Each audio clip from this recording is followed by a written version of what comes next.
I know the law, Phil. I know the law too well. Then you ought to know that there ain't no way to beat the law. White folks live by it, and niggas die by it. Did you have even a sliver of doubt before you walked out to go to the event about the dress and that it might create a stir? People have said, oh, she knew it would get this reaction. My ego is not that big. Wow. I don't dress for people. I dress for myself and for my husband. I am a wife. Yeah. I'm a wife, I'm a daughter, I have a doctorate, I'm a professor. There are plenty of things that I do. And the challenge is we often want to see a woman be one-dimensional. I am multi-dimensional. I carry multiple titles. Now, what you choose to call me on whatever day is fine for whatever that might be. But I think that there is this idea that a woman can only be one thing. Mm-hmm. And once I happened to marry a pastor, I happened to fall in love with a man who is a pastor, right? Mm-hmm. And so with that came the title of First Lady. But there is no book for that. There is no manual for what that looks like. And I have decided that the title does not define me. I define what the title is.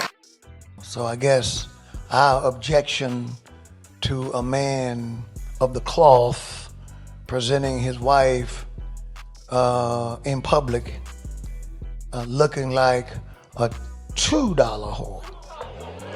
Two. At least two. Now, I didn't say she was. I'm not talking about her. My statement is not about her. My statement is about him. I said he presented his wife, and he said he bought the dress. Those are his words, not mine. There is nothing classy about that. There's nothing modest about that. He said we haven't been anywhere. What I would like to know is where have you been? Where did he go? So I'll make sure that I never go there. Now, I will say this, my wife wouldn't have done it. No matter what I say, I wear this for you at home when we know the grandkids aren't coming, because there is such a thing as decency. It's Focus Connect back in the building. And that dress situation with Pastor Jamal Bryant and his wife is really a situation to where you have to understand the meaning of church and the meaning of religion. The focus has to be on God. But in this interview, in this clip, that I posted on this video from this upcoming interview, it raised a few red flags for me when I saw this lady say she does not dress for the people. She dresses for herself and her husband. And that led me to believe, why was God not in the equation? Why wasn't it mentioned that everything I do it for God first, then my husband, and then me, or whatever order you would like to have it in after God? And see, when we have people that are leaders and people that are standing in the forefront of these congregations, they have to understand that even outside of the pulpit and outside of the church, there are still representatives of God and the ministry. And I look at anything that's causing confusion, it's not of God. And when people try to uphold things that they do and try to make it okay because it's something that they desire to do, at that point, people have to reevaluate their faith. At some point, you have to strengthen your faith. Pastors need their faith strengthened as well. And me, personally, these subjects are near and dear to my heart because I believe in God. And it ain't nothing a pastor can do, ain't nothing a preacher can do, nothing a false prophet can do that would turn me away from my love of God. And then also, this woman said she is a wife, she is a daughter, she have a doctorate, she's a professor.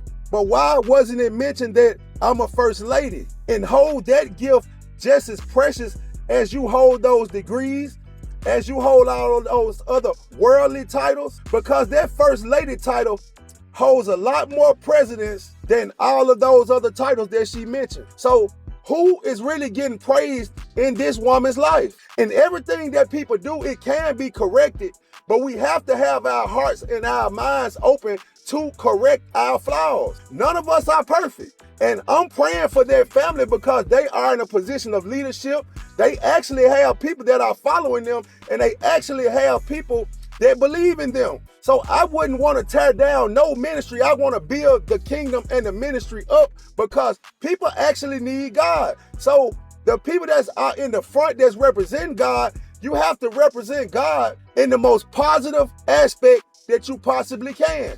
You have to sit yourself to the side. She also said she happened to marry a pastor and the title came with the marriage. So are you saying that you want to remain who you are and then just say that your husband is a pastor and not change some of the ways that you have and not grow within the ministry yourself? Because that could be a contradicting statement. See, we need clarity when it comes to Christians. A lot of people are out here confused. So leadership has to make it clear. It has to be a line drawn and people have to know exactly what you mean. It shouldn't be no reading between the lines when you're talking about the matters of religion, God, and the church. And she also said, there is no manual for being a first lady. How is there not a manual to being a first lady when we have the Bible? Isn't that everything that the church is going by every time that the preacher get up to the podium? Don't the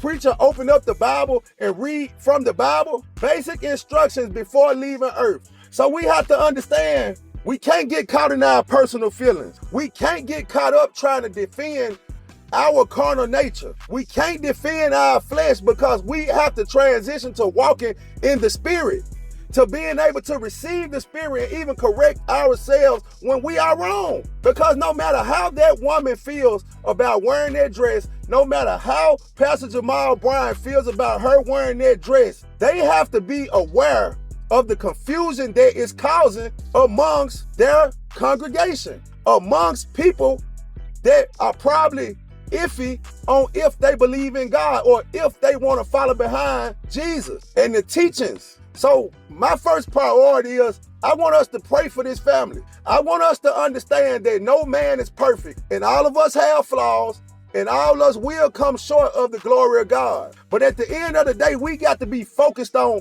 how to become better Christians, how to become better human beings. And if we're in a position of authority, how to become better and lead our flocks. And then you have this other pastor who talked down to the woman. He didn't have to go as far as he went, saying that she looked like a $2 HOE and different things like that.